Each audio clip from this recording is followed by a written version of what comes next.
My name is Caleb Vance, and for the last 5 years, I have been a professional doormat.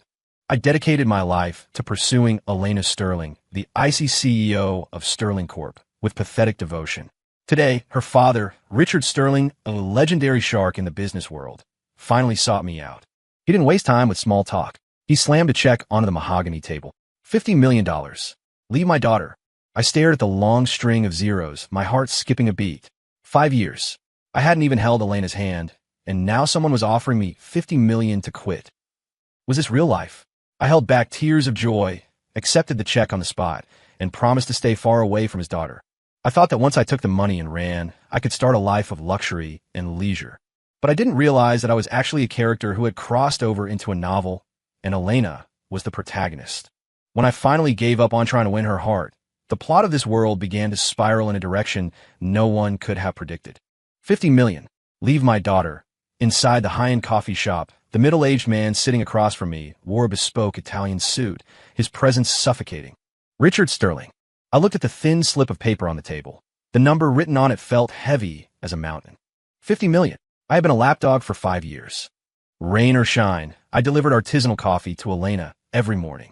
When she was sick, I was the first to the hospital. When she worked late, I waited in the lobby until midnight.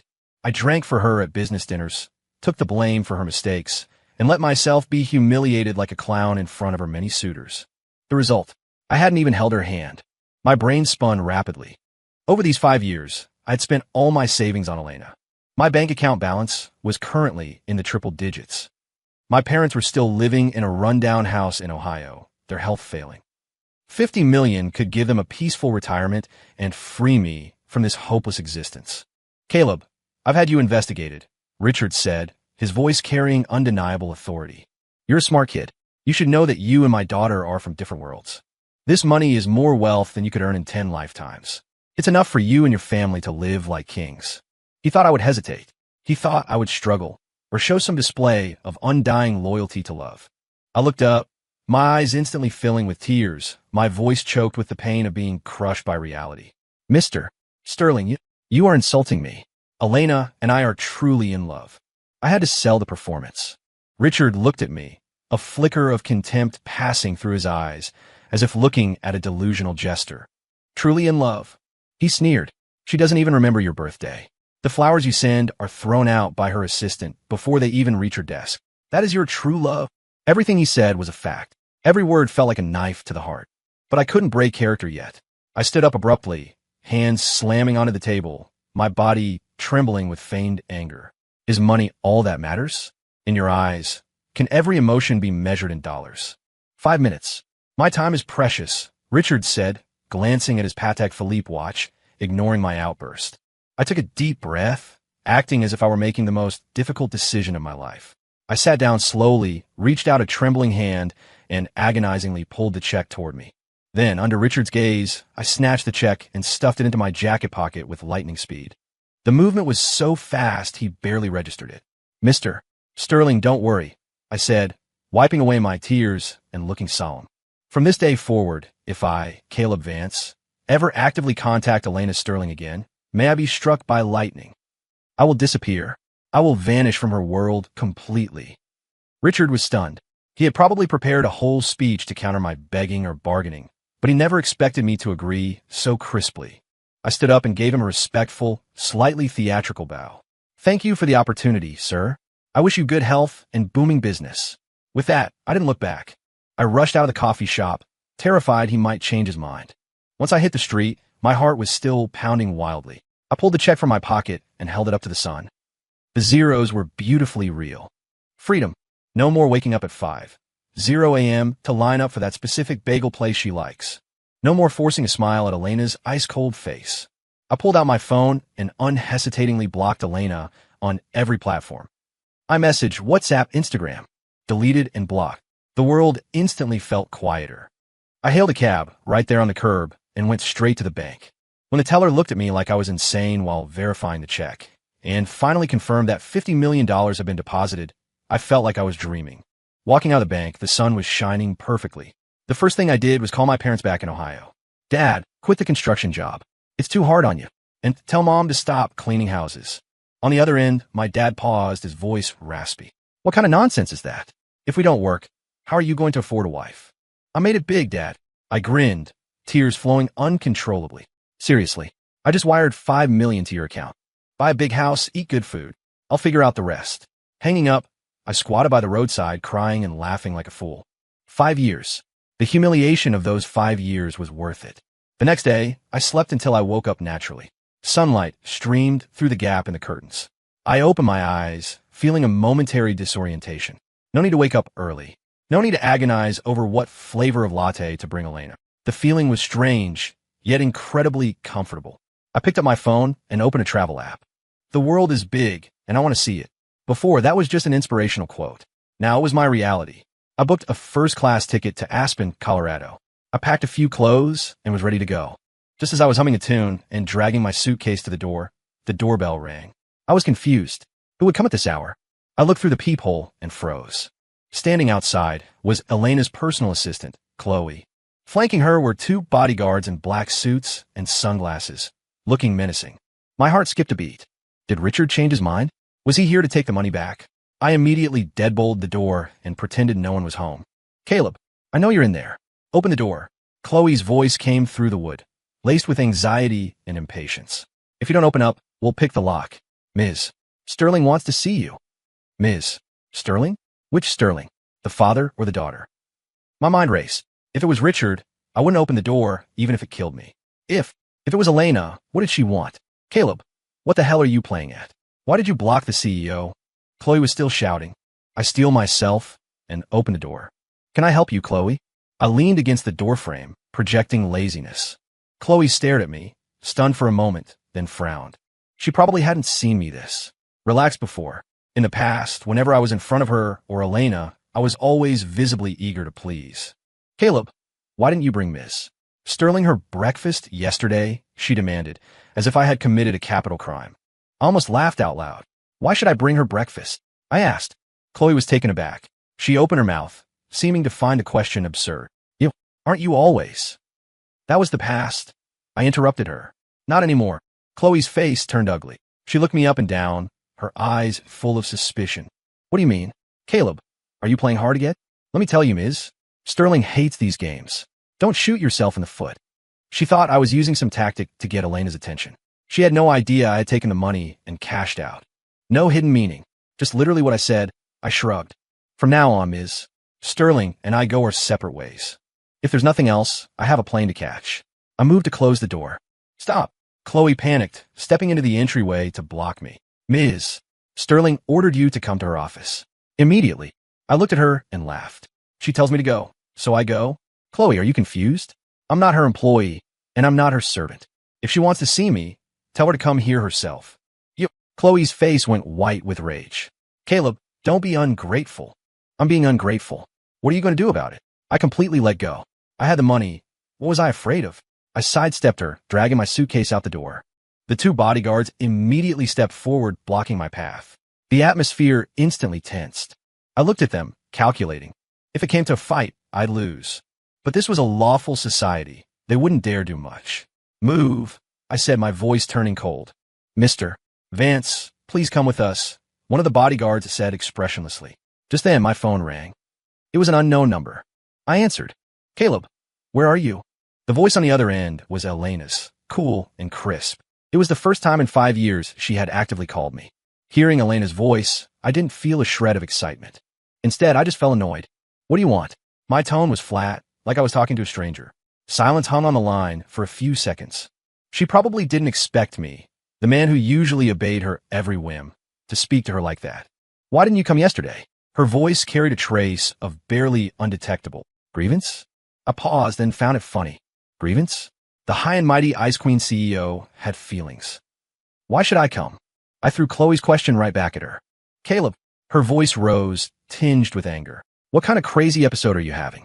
No breakfast, blocking me, and now this attitude. Do you think this is fun? It's not fun, I answered honestly. So I decided to stop playing. What do you mean? It means, Elena, we are done. I enunciated every word clearly. From now on, you take your high road, and I'll take my path. Do not contact me again. I hung up immediately. The hallway was dead silent. Chloe and the 2 bodyguards looked at me like I was an alien. They had probably never seen anyone dare speak to Elena Sterling like that, let alone hang up on her. Chloe's mouth hung open in an O shape. Crazy. You are absolutely crazy, she muttered.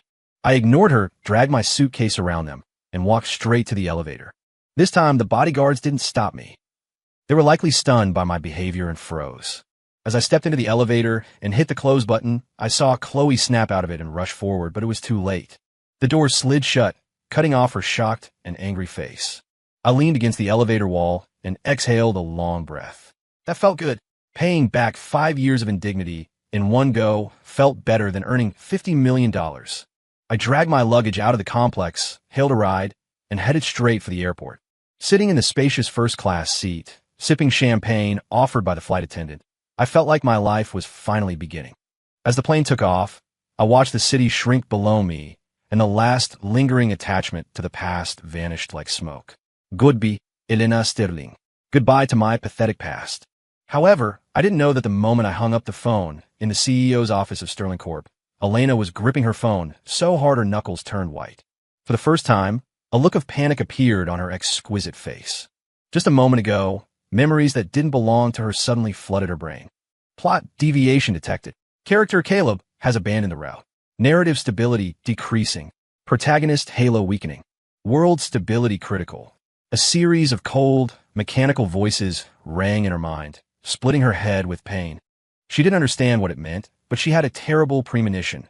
Caleb leaving would bring terrifying consequences. She remembered yesterday, when Caleb didn't bring breakfast. She had been distracted all day and signed several contracts incorrectly.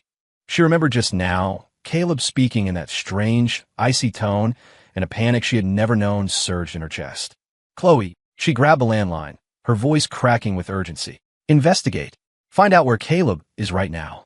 Find him and bring him back at any cost. My days in Aspen were carefree. I hiked the trails, visited the boutiques, and stared at the mountains. I didn't have to consider anyone else's feelings.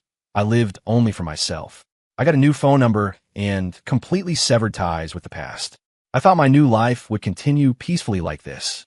Until a week later, while I was drinking tea in the courtyard of my rental lodge, I saw someone unexpected.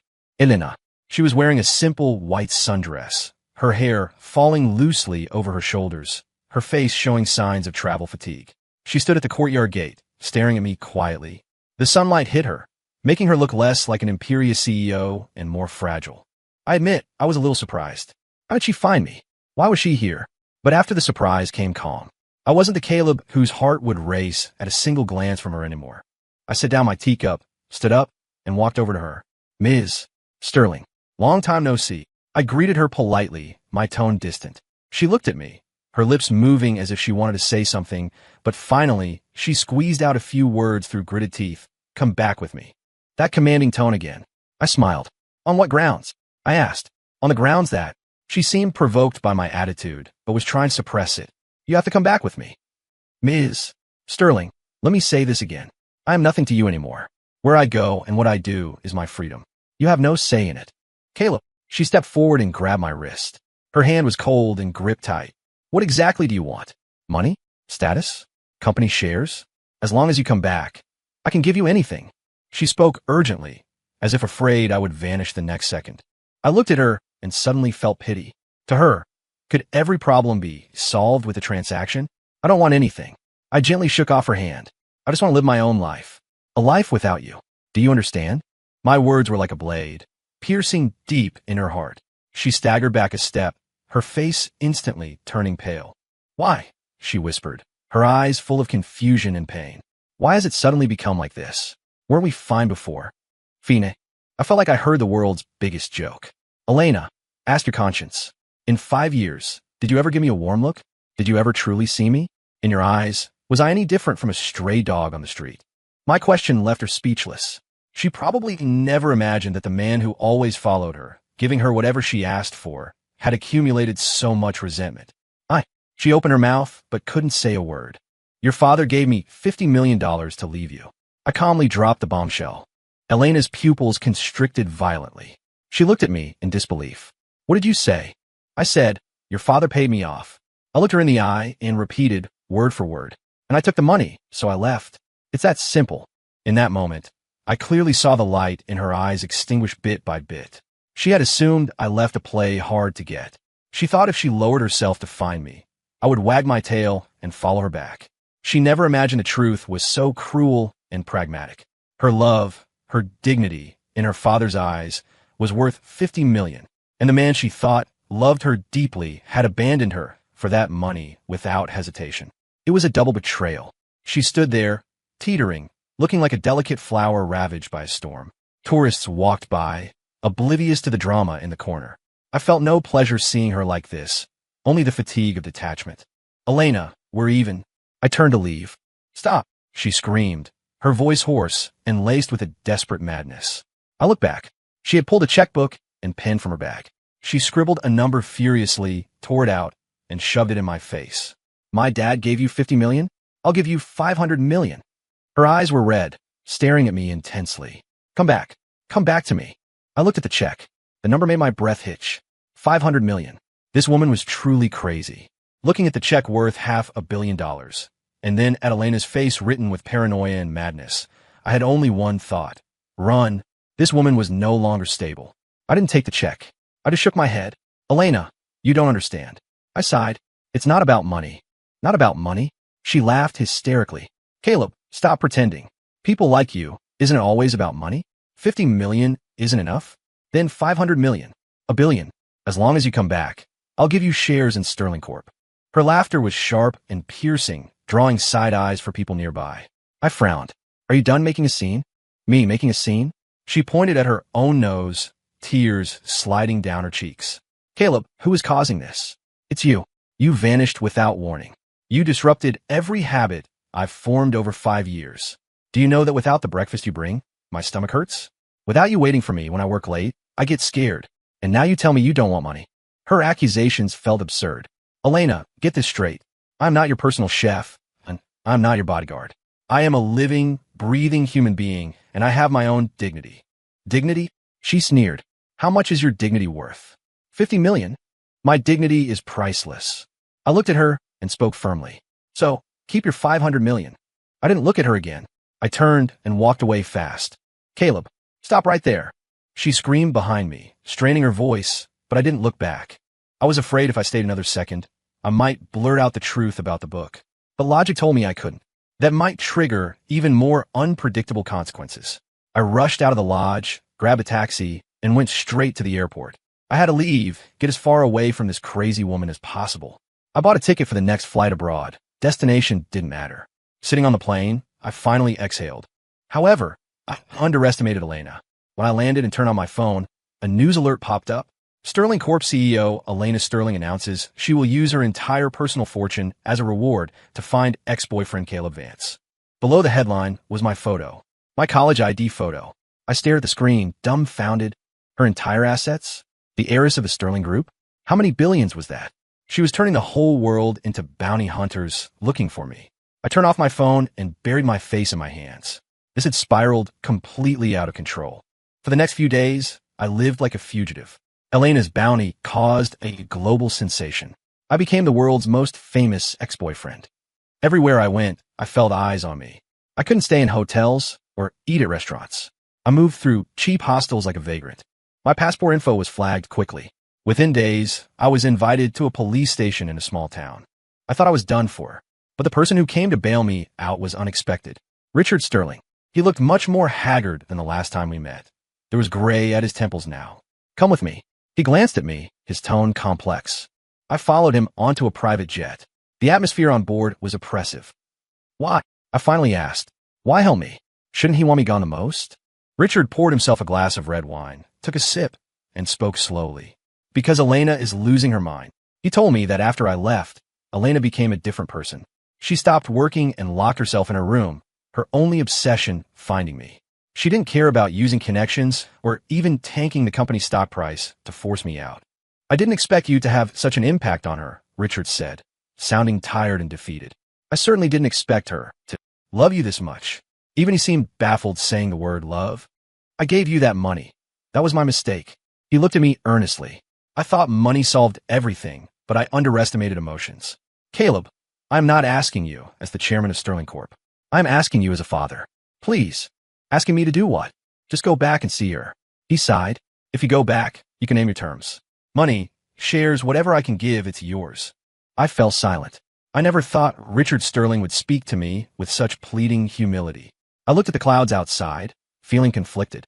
Did I hate Elena? Not really. I was just tired of the humble, disrespectful life. Now I was free and rich. But was I happy? Living in fear, hiding every day. That wasn't the life I wanted either. Maybe it was time to end this. Okay. I nodded. I'll go back. But I have 3 conditions. Richard's eyes lit up. Name them. First, rescind that damn bounty and clarify to the public that this was a misunderstanding. Done. Second, I speak to Elena as an equal. I am not her accessory. You all must respect me. As it should be. Third, I looked at him. I want you to apologize to me in front of Elena. Richard's face stiffened, but he quickly recovered.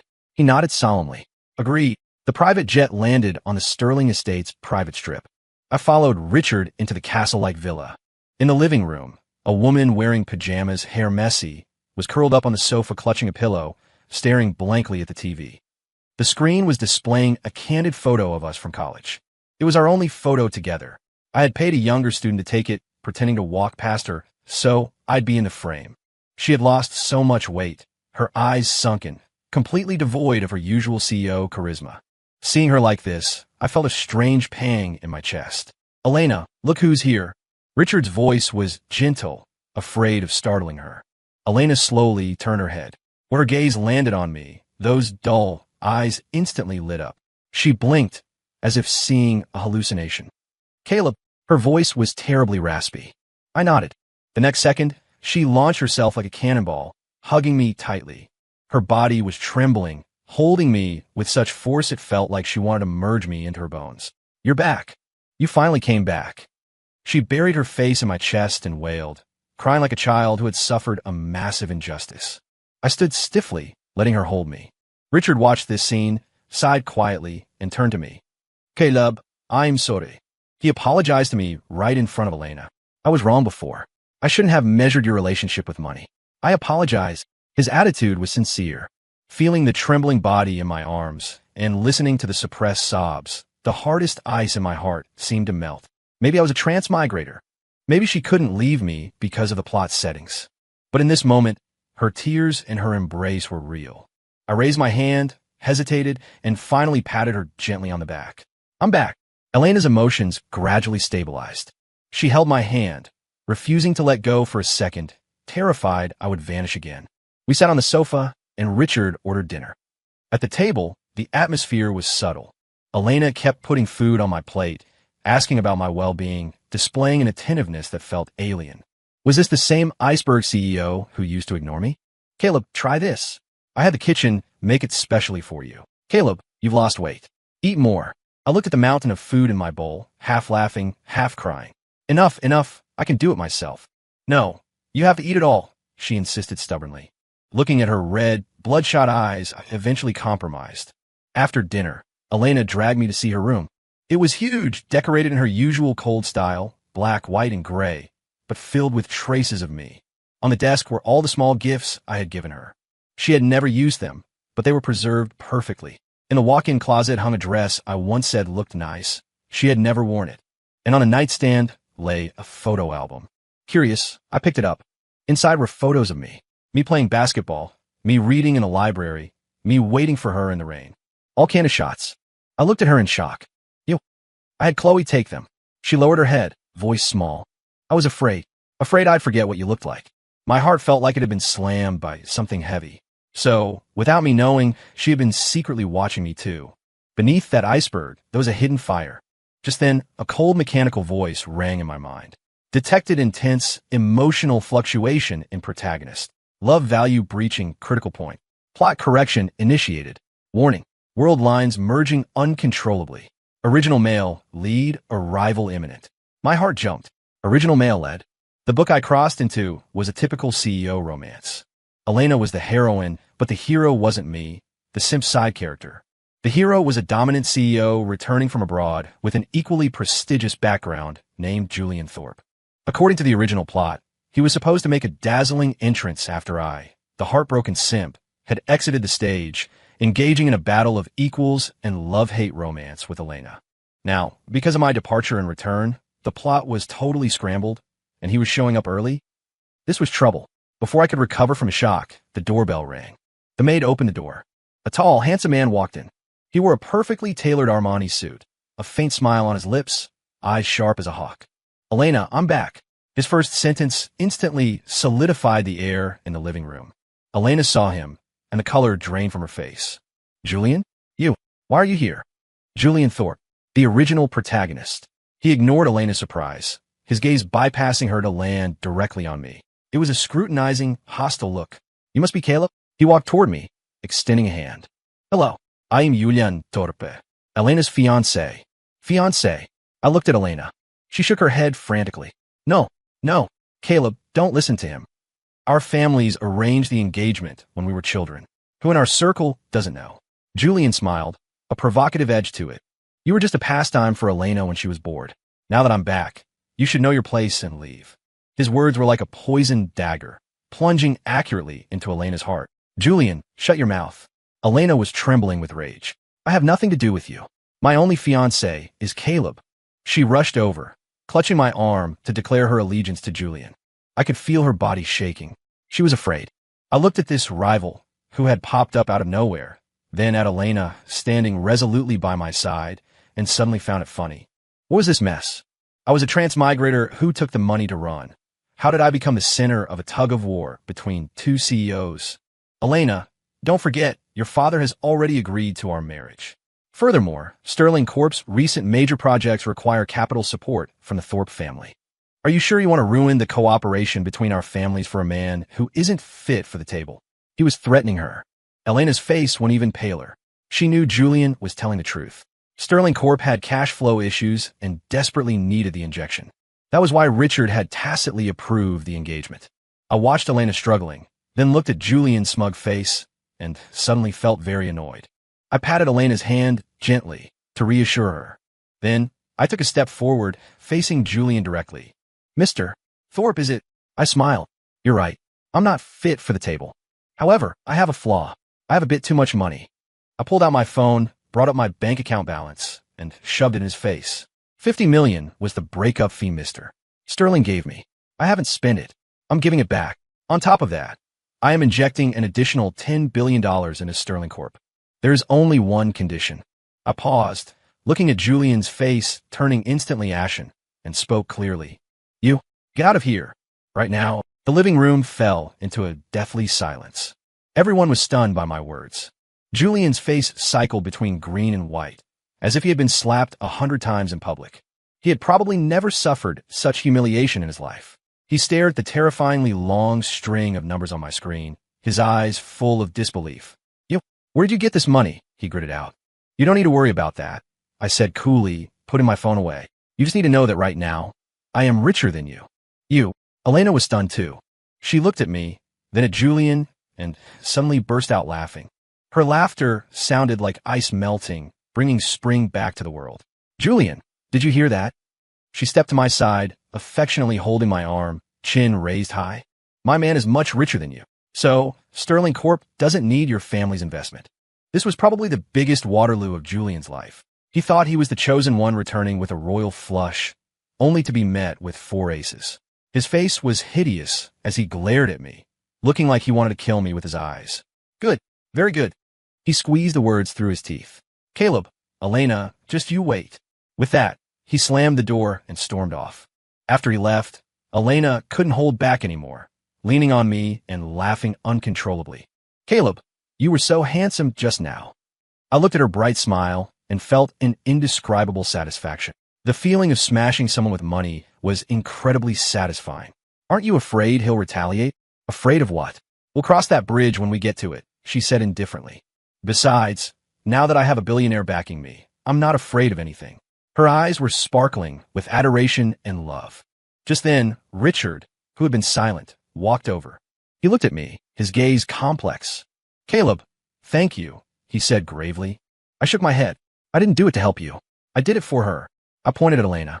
Elena's face flushed red instantly. Richard looked at us and finally let out a long sigh, seemingly surrendering completely. I won't interfere in your affairs anymore, he said. Elena, decide your own happiness. He turned and went upstairs, leaving the space to us. Only Elena and I remained in the living room. She looked at me, eyes shimmering. Caleb, yeah. Shall we start over? She asked carefully, a trace of nervous tension in her voice. I looked at her expectant eyes, feeling a rush of mixed emotions. From a penniless simp to holding massive wealth and having the iceberg CEO falling for me. It all felt like a dream. I reached out and gently stroked her cheek.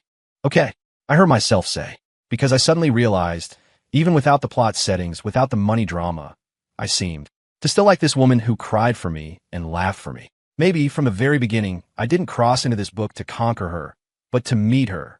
Story complete.